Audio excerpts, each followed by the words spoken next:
El título de este mensaje es Salvación para toda la casa. Salvación para toda la familia. Cada familia importa para Cristo. Cada familia necesita ser salva y esa salvación se encuentra únicamente en Jesucristo. Si anhelamos un hogar estable, lleno de gozo, lleno de paz, debemos comenzar con el fundamento que permanece y es la salvación por medio de Jesús. Mire, Dios quiere salvar a cada familia, cada padre, cada madre, cada hijo y quiere darles vida eterna, el perdón de pecados y la promesa del cielo. Pero la salvación no termina allí. También desea guiar el hogar, darle estabilidad, darle paz y gozo. Pero nada de esto puede suceder sin primero llegar la salvación al hogar.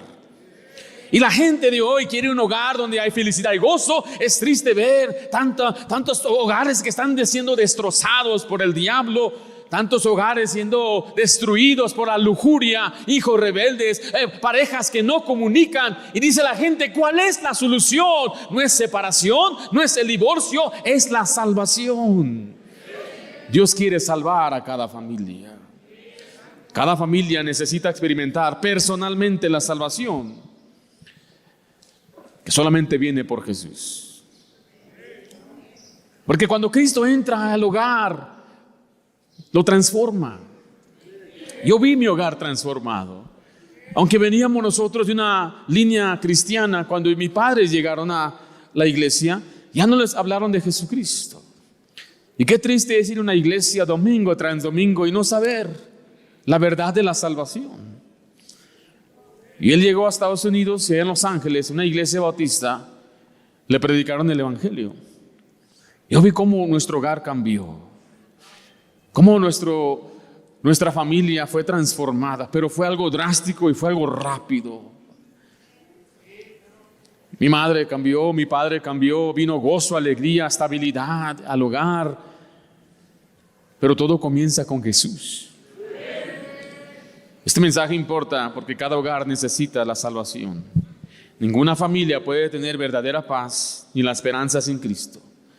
La salvación del hogar es el fundamento para una vida con propósito.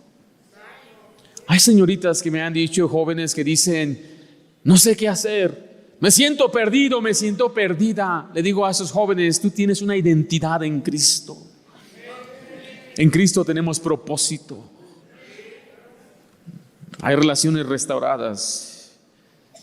Y hay generaciones que ahora caminan en la luz de Cristo.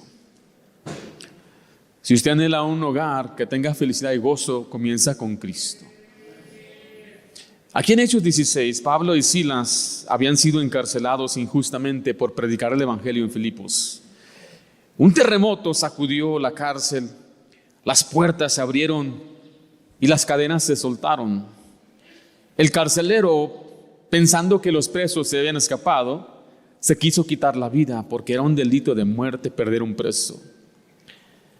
Pero Pablo le grita y le dice que no se haga ni un mal. El carcelero, movido, impactado por lo que había escuchado, porque mientras ellos habían sido azotados, estaban cantando alegremente y orando, los presos no se fueron. En el versículo 30 dice la Biblia, y sacándole les dijo, señores, ¿qué debo hacer para ser salvo? ¿Qué debo hacer para ser salvo? Y en este mensaje vamos a ver qué sucede cuando una persona y su familia reciben a Cristo. Esta es la pregunta más importante del mundo. ¿Qué debes hacer para ser salvo? Vi un gran grupo de varones. Joven, debes reconocer, la pregunta más importante es, ¿qué debo hacer para ser salvo? Hace años estaba yo trabajando en un hotel. Yo era el recepcionista. Tenía 2-3 días trabajando ahí. La encargada me dijo, tenemos un cocinero que va a llegar tarde. Él ha faltado por varios días. Tú no lo conoces, pero él tiene que estar aquí a cierta hora y no ha llegado. Eso nos causa muchos problemas aquí en el hotel. Cuando él venga a darle este recado, me dio una lista de cosas que quería que yo le compartiera. Yo estoy sentado en el escritorio, un escritorio que está fuera de la vista, y tenía mi Biblia abierta.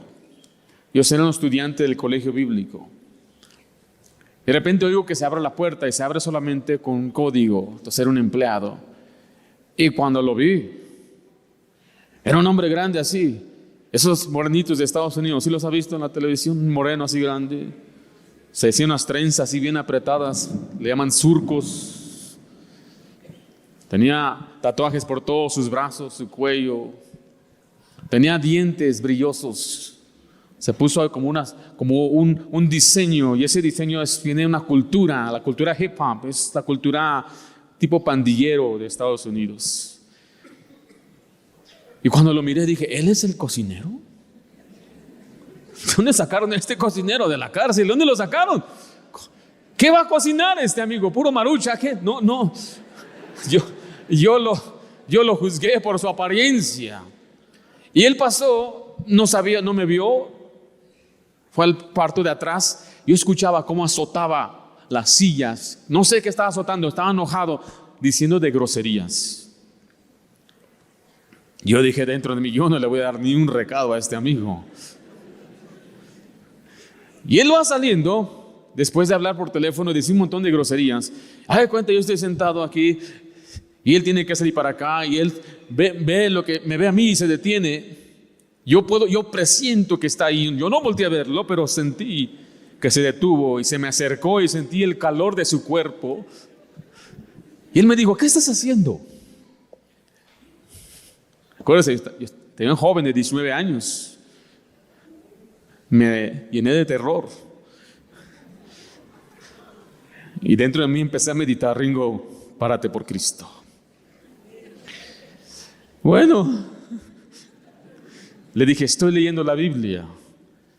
Y él me dijo, ¿por qué? Pero con una reacción así como que estás perdiendo tu tiempo. Y me puse de pie y lo miré a su rostro. Dije, soy un estudiante de colegio bíblico. Me estoy preparando para ser un pastor. ¿Pastor? Y dijo, ¿como un predicador? Ellos conocen más bien al pastor como el predicador. Le dije, así es. Lo siguiente que sale en la boca de él fue esto. ¿Qué debo hacer para ser salvo? ¿Cómo? ¿Qué debo hacer para ser salvo? Dentro de ese momento me sentí como el apóstol Pablo. Y pensé, le preguntó a la persona más indicada. Porque si algún cristiano debe saber es decirle a otro cómo ser salvo. Y esa ha sido mi oración, aunque no sea gran predicador o pastor, que sea un gran ganador de almas. Y le presenté el evangelio, le dije, pero ¿qué llevas prisa? Y me dijo, eso no importa, esto es más importante.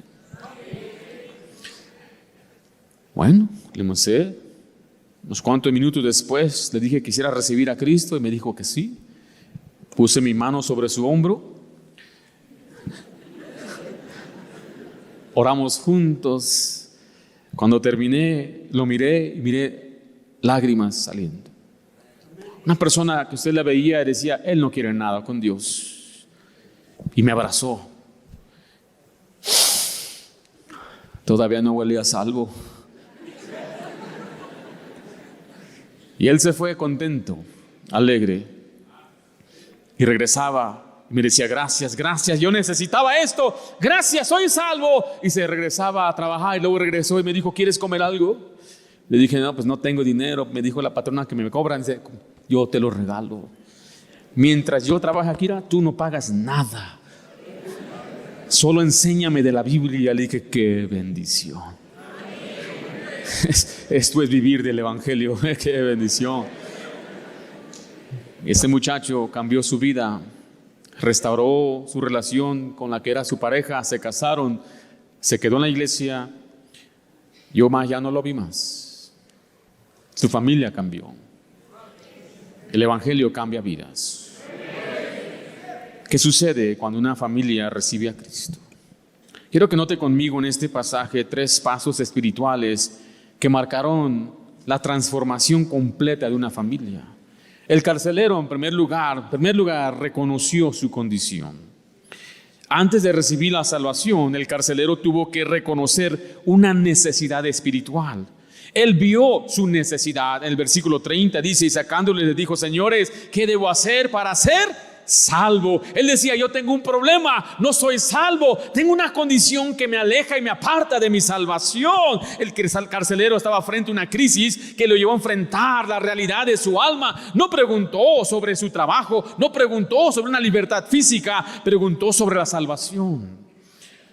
La verdadera salvación comienza cuando el hombre se encuentra perdido, con una necesidad de ser salvo. La palabra salvo significa ser librado de la condenación, significa ser librado del juicio de Dios, significa ser llevado, dar una promesa para ser llevado a la vida eterna. Eso es lo que significa ser salvo. En Romanos 5:9 nos dice la Biblia que somos salvos, significa ser librados de la ira de Dios. En Juan 3:18 significa que ya no es condenado, porque el que no es salvo está bajo condenación. El humano ya está bajo juicio. Jesús dijo en Lucas 19:10, porque el Hijo del Hombre vino a buscar y a salvar lo que se había perdido. Una persona que es pecadora, su condición es que está perdida. Esa frase habla de esa condición desesperada en la cual no puede hacer nada para salir de su problema. ¿Alguna vez se ha perdido usted? ¿Y usted buscó y nada? ¿Le ha pasado, varón, que usted se pierde sin querer buscar direcciones? Hoy ya tenemos nuestros teléfonos, pero yo recién casado, fuimos a nuestra luna de miel, andábamos manejando por una ciudad allá en el norte de Los Ángeles y me perdí. Compramos nuestro alimento, nuestra comida y andaba manejando para arriba y para abajo, pero es por acá, estábamos buscando el hotel, no lo podía encontrar, habían pasado 15 minutos y mi esposa me dice, ¿por qué no pedimos direcciones? Dije, mujer, me estás mandando, tenemos unas cuantas horas casados, ya me anda ordenando. Pero yo en mi orgullo dije, no, yo sé por dónde es. Manejé para arriba, para abajo, 1 hora después, ya la comida aguada y tiesa. Dije, voy a pedir dirección. Un pecador, no importa lo que él haga, está perdido. Busca salvarse por religión, está perdido. Busca salvarse por portarse bien, está perdido. No importa lo que usted haga, está perdido. Necesita ser hallado. Y la única persona que le puede salvar es Jesús. Pero es que tengo que esforzarme, está perdido. No puede hacer nada para salirse de esa condición desesperada. Usted necesita que Cristo le halle. La forma en que Cristo le encuentra es cuando una persona viene a hablarle de Jesús. Si usted está aquí, alguien le está buscando y es Jesús. Él vino a buscarle. ¿Qué necesita? ¿Quién necesita ser salvo? Todos los pecadores. Dice la Biblia, como está escrito, no hay justo ni aun uno, no hay ni una persona justa delante de Dios. Me asombra como a veces la gente dice, no, yo voy al cielo, me porto bien. Le digo a algunos, ¿usted ha pecado? Me dicen, no. Nunca ha pecado, no. Nunca ha dicho una mentira y todavía le hacen, no. Ahora, quisiera darles ahí una manotada para ver cómo reaccionan, ¿verdad? Pero la persona que no reconoce que ha pecado se ha engañado a sí mismo y le ha llamado a Dios un mentiroso. Le digo a aquella gente, tómalo por fe que eres pecador. Así dice la Biblia. No hay quien haga lo bueno. No hay una persona que puede decir delante de Dios que son buenos. Este hombre reconoció su condición, su necesidad, pero buscó una respuesta. En Hechos 16:30 dice, ¿qué debo hacer para ser salvo? Un niño llega a una iglesia, escuchó que ahí le van a hablar de cómo ser salvo, y él corrió y le dijo, Señor, ¿qué debo hacer? ¿Qué debo hacer para ser salvo? El pastor le dijo, hijo, has llegado tarde. ¿Tarde para ser salvo? No, tarde para hacer algo. Cristo ya lo hizo todo. Tú solo tienes que responder a esa fe, creer en Jesús. Y él buscó una respuesta. Vimos en primer lugar, reconoció su condición. En segundo lugar, recibió una respuesta clara y suficiente. El Evangelio, escuche, no deja duda. Si usted cree en este libro, no hay duda de lo que significa ser salvo. No hay duda de que cuando usted es salvo, escuche esto bien, es salvo para siempre. No hay duda. No hay duda de lo que el hombre debe hacer. La respuesta de Pablo y Silas fue directa.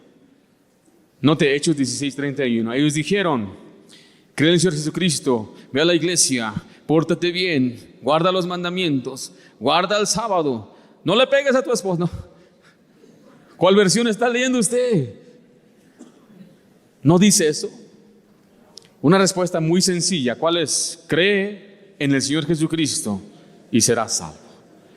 Note que aquí le hablaron de Jesucristo. ¿Cree en quién? Jesucristo. El llamado de Pablo y Silas al carcelero enseña que la salvación se recibe por fe personal en Jesucristo. Creer en la Biblia significa confiar en Jesucristo como dice aquí, Señor y Salvador. No simplemente reconocer su existencia. Señor, porque Él no es un ser creado. Señor, porque Él es Dios mismo. Señor, porque Él es el único que merece la honra y la gloria. Usted no puede creer Jesús es simplemente un buen hombre, un buen profeta o el Hijo de Dios en el sentido que usted hablamos de yo soy padre, aquí está el Hijo inferior. No, la frase Hijo de Dios habla que Él es el divino. Él es Dios mismo, Dios encarnado. Nació de una virgen. El hecho de que nació de la virgen es importante porque Él no heredó la corrupción de Adán. Él es sin mancha y sin pecado. Él es el Señor de señores. Significa que la salvación es exclusiva solo en Jesús. Él es el Señor Jesucristo. La palabra Jesús significa Jehová salva. Él es el Salvador. Porque Dios envió a Jesús. Dice la Biblia, porque de tal manera amó Dios al mundo que ha dado a su Hijo unigénito, para que todo aquel que en Él cree no se pierda, mas tenga vida eterna. En Romanos 5:8 dice que más Dios muestra su amor para con nosotros en que siendo aún pecadores, Cristo murió por nosotros. Dios probó su amor al enviar a Cristo a morir por nuestros pecados. Jesús es el único camino al cielo. En Juan 14:6 Jesús mismo dijo: yo soy el camino y la verdad y la vida. Nadie viene al Padre sino por mí. No hay dos caminos, no hay tres caminos. Gente me dice a mí, cada camino lleva a Dios. Se equivocan. Hay un solo camino que lleva a Dios y es Jesús. Jesús gustó la muerte por todos los hombres. O sea que Él fue desamparado en la cruz. Él le dijo al Padre: Padre, ¿por qué me has desamparado? Alguien dijo: Jesús fue separado del Padre para que nosotros no tuviéramos que ser separados eternamente de Él. En 2 Corintios 5:21 dice que Él es el justo, el inocente, quien murió por los injustos y los culpables. Al que no conoció pecado, por nosotros lo hizo pecado, para que nosotros fuésemos hechos justicia delante de Él. Jesús nunca pecó. Sin embargo, Él me amó y Él murió en mi lugar y Él pagó por mis pecados. Pero Él nunca pecó. ¿Por qué lo hizo? A veces me preguntan, ¿por qué Dios lo hizo? La respuesta es, no lo sé. ¿Por qué Dios nos amó siendo lo que somos? No sé, no puedo explicarle, pero sé que Él me amó y lo mostró con su vida. Cristo murió, fue sepultado y resucitó. En 1 Corintios 15 se define lo que significa el Evangelio, las buenas nuevas, que Cristo murió por nuestros pecados conforme a las Escrituras, que fue sepultado conforme a las Escrituras y que resucitó. Y Él resucitó para poder darnos vida eterna. Jesús es el único mediador. Pablo lo escribe en 1 Timoteo 2, del 5 al 6. Él dijo esto: porque hay un solo Dios y un solo mediador entre Dios y los hombres, Jesucristo, hombre. Un mediador es una persona que media o intercede a favor de otra persona. Y este pasaje claramente dice que hay un solo mediador, el cual se dio a sí mismo en rescate por todos. Él se dio para poder pagar ese rescate, la deuda. Estábamos esclavizados en el pecado y alguien tenía que pagar el precio para redimirnos, para librarnos, y Jesús fue ese rescate. O sea, la Biblia entera se une en armonía en este mensaje sencillo. Por eso le digo, no hay duda. Aquellos que dudan, yo dudo que ellos conocen la Biblia. ¿Sí me escuchó eso?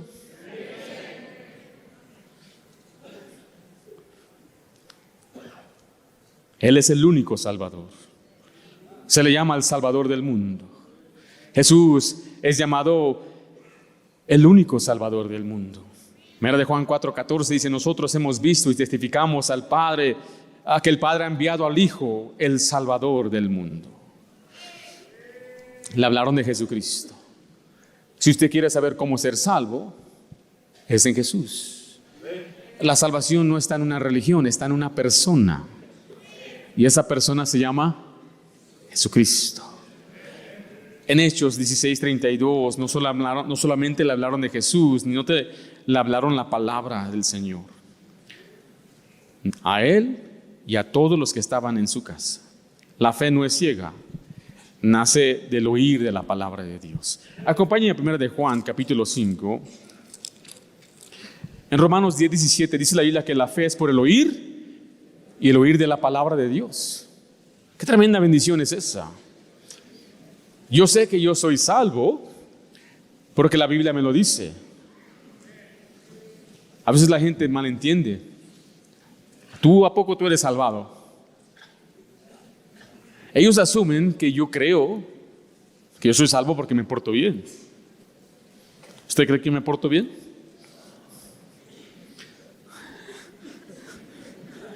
¿Usted se porta bien? ¿Nunca? Ellos asumen que estamos diciendo que yo merezco la salvación. Pero si usted también está pensando eso, usted también se está asumiendo mal, se equivoca. Con respeto le digo esto: yo no creo que yo merezco ser salvo. Yo no creo que yo puedo ganarme mi salvación, ni que soy una persona buena en el sentido que merezco la salvación. El mensaje de salvación se basa en lo que Dios dice, no en lo que yo soy, no en lo que yo hago, no en lo que yo siento. Es que yo siento. ¿Cómo se siente ser un mexicano, por ejemplo? ¿Es un sentimiento o es un hecho? No me siento mexicano. ¿Sí me explico? La gente dice: es que no me siento salvo. Es un sentimiento, es diferente a una creencia. Creer puede producir un sentimiento, pero el sentirse no debe ser la base de lo que usted cree. La Biblia debe ser la base de lo que usted cree.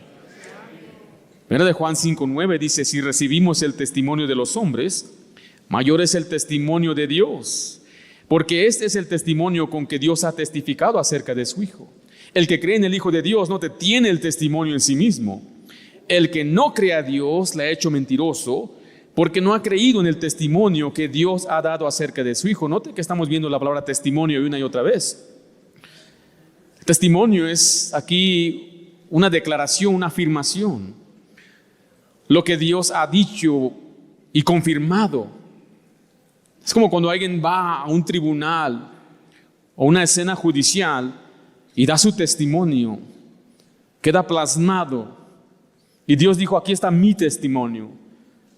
No lo que dice el hombre, no lo que piensa cualquier religión. Quiero que escuches mi testimonio, lo que yo digo.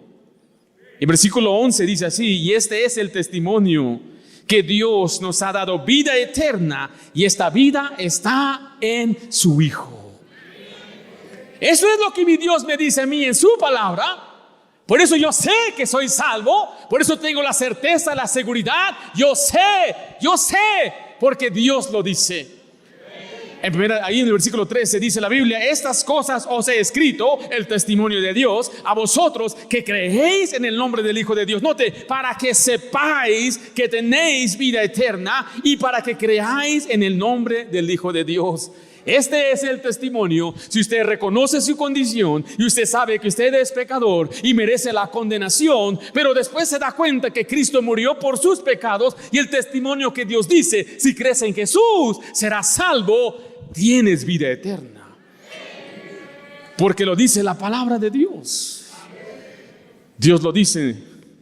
El carcelero reconoció su condición, recibió una respuesta clara y suficiente.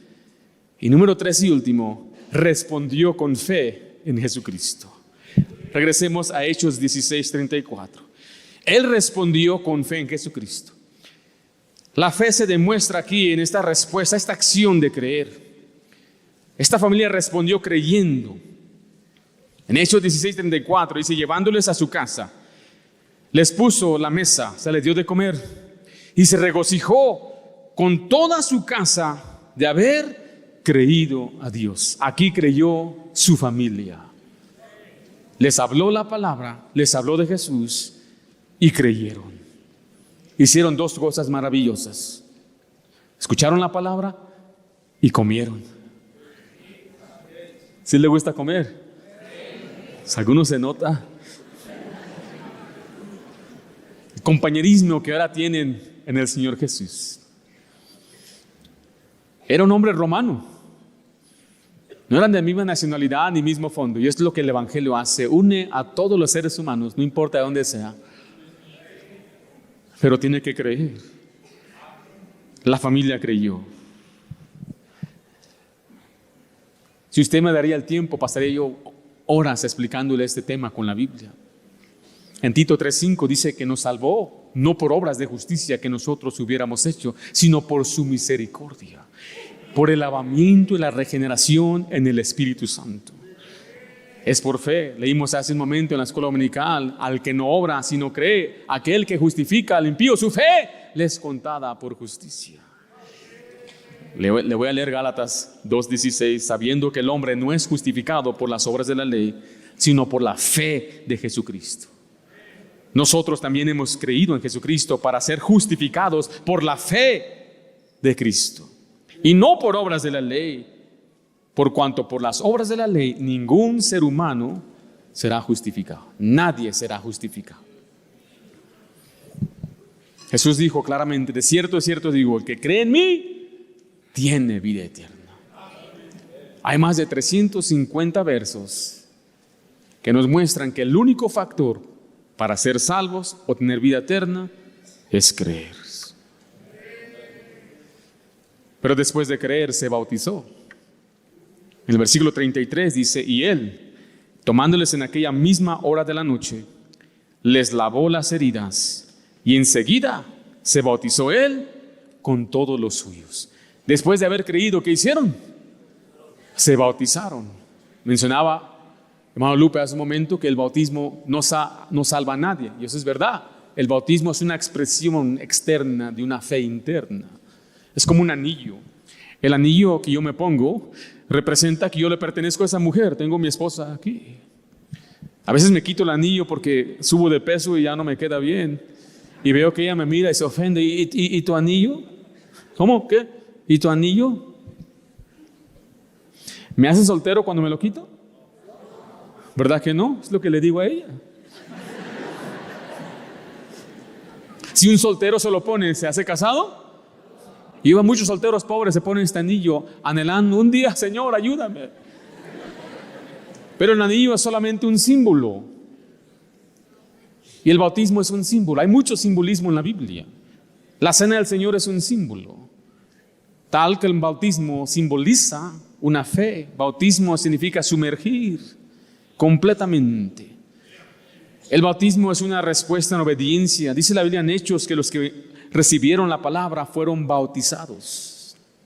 ¿Qué tengo que hacer para bautizarme? Dicen algunos. Felipe contestó esa pregunta. Si crees de todo corazón, bien puedes. ¿No tengo que tomar clases? No, solamente debes creer en Jesús. ¿Tengo que esperar a mostrar que soy fiel? No, solamente tienes que creer en Jesús. ¿Qué tengo que hacer para bautizarme? Recibir a Cristo. ¿Y por qué debo bautizarme? Porque Dios lo ha ordenado. Si usted ha creído en Cristo, usted debe bautizarse. Dice la Biblia, en Hechos 18, muchos de los corintios oyendo, creían, eran bautizados. Ese es el orden. Debe oír, debe creer y después bautizarse. Si usted se bautizó y después creyó, se saltó uno, tiene que bautizarse. Pero aquí nada más fue una ducha, porque no creyó. Usted no puede ponerse primero los zapatos y luego los calcetines, ¿o sí? No. Usted tampoco puede primeramente bautizarse y luego creer. Eso implica si fue bautizado de infante, usted no siquiera oyó. Pero esa agüita que me echaron, bautismo es completamente. La iglesia de bautizados en la muerte, cuando una persona entierra un cadáver, no enterramos nada más la parte de arriba de la cabeza. Todo el cuerpo. El bautismo es sumergir completamente y aplicado por la autoridad correcta, una iglesia bíblica. La iglesia bíblica puede autorizar a aquellos que bauticen en cualquier lugar, en una aldea, en el pueblo, pero es a través de la autoridad de la iglesia. Y si usted está aquí hoy y no ha sido bautizado, usted debe bautizarse. Ya entendió que es el bautismo, es un símbolo de que usted cree en Jesucristo. Ya entendió que la salvación es por fe y gracia. Si usted creyó en Jesucristo, usted bien puede bautizarse y usted debe bautizarse. Ellos se bautizaron, pero note conmigo en el versículo 34, se gozó con su familia. Ese es el orden, mi querido amigo. Usted ahora quiere gozo, alegría, empieza con Jesús. Reconozca su condición. La respuesta clara y suficiente: solo Jesús salva, no hay salvación fuera de Cristo. Y si usted cree en Cristo Jesús, ahora debe obedecer, y el resultado de la obediencia es el gozo y la paz y la estabilidad que tanto deseamos. Dice ahí Hechos 16:34, y llevándole a su casa le puso la mesa, mire, y se regocijó con toda su casa. ¿De qué? De haber creído en Dios. El gozo llegó después de la fe. La salvación ahora sí produce un gozo, porque ahora creo lo que dice la Biblia. La Biblia habla de un gozo inefable. Inefable significa no se puede explicar. Estoy feliz y el mundo te ve y dice: pero ¿cómo estás feliz? ¿No tienes dinero? Tengo tesoros en el cielo. Pero ni casa tienes. Tengo mansión en el cielo. Pero estás enfermo, tendré un cuerpo glorificado para siempre en el cielo. Mi ciudadanía no está aquí en la tierra, está en el cielo. Oh, el Señor me ha salvado, me ha dado vida eterna. Tengo un gozo inefable que nadie me puede robar. Qué gozo es ser salvo. Qué bendición es tener a Cristo. Pero si usted no ha creído en Cristo, usted no puede experimentar este gozo. Que hoy sea el día de su salvación. Este carcelero reconoció su condición, recibió una respuesta clara y suficiente y respondió con fe en Jesucristo. Sea salvo el día de hoy. Padre Santo, damos gracias por la bendición que nos das de estar en tu casa. Padre Santo, rogamos que tú bendigas cada familia que se encuentra aquí, que ellos se den cuenta que la paz está en ti, la alegría y el gozo se encuentran en ti, no en nuestras circunstancias. No en la forma en que nosotros conducimos nuestros negocios, no en el dinero, sino en Jesucristo. Pero pido por aquellos que no han recibido a Jesús, que ellos puedan creer de todo corazón.